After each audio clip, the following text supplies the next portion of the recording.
ನಮಸ್ತೆ, welcome to Kusuma's kitchen.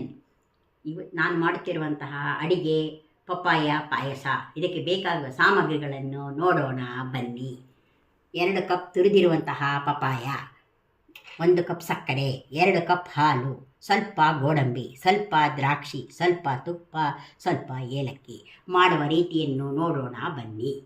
ಒಲೆಯನ್ನು ಹತ್ತಿಸಿ ಒಲೆ ಮೇಲೆ ಕುಕ್ಕರನ್ನು ಇಡಬೇಕು.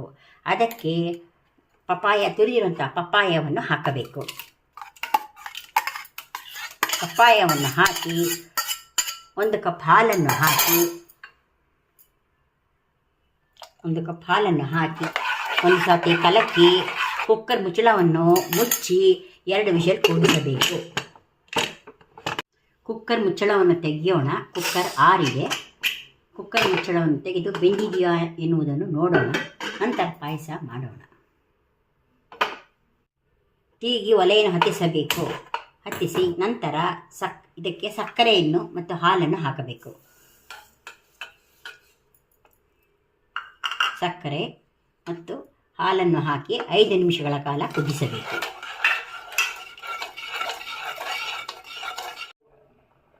ಈಗ ಪಾಯಸ ಕುದಿಯುತ್ತಾ ಇದೆ. ಪಾಯಸ ರೆಡಿ ಆಯಿತು.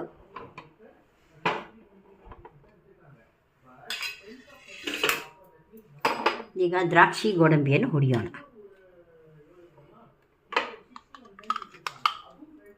ಒಂದು ಚಮಚ ತುಪ್ಪ ಹಾಕಿ ದ್ರಾಕ್ಷಿ ಗೋಡಂಬಿಯನ್ನು ಹುರಿಯೋಣ.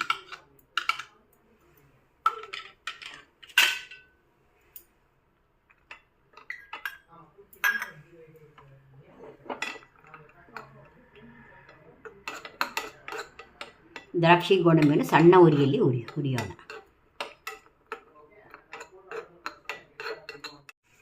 ದ್ರಾಕ್ಷಿ ಗೋಡಂಬಿ ಹುರಿದಿದ್ದಾಯಿತು. ಇದನ್ನು ಪಾಯಸಕ್ಕೆ ಹಾಕುತ್ತೇನೆ.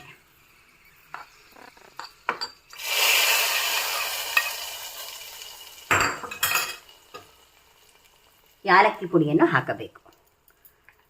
ನಂತರ 1 ನಿಮಿಷ ಕಲಕಬೇಕು. ಪಾಯಸ ರೆಡಿ ಆಯಿತು.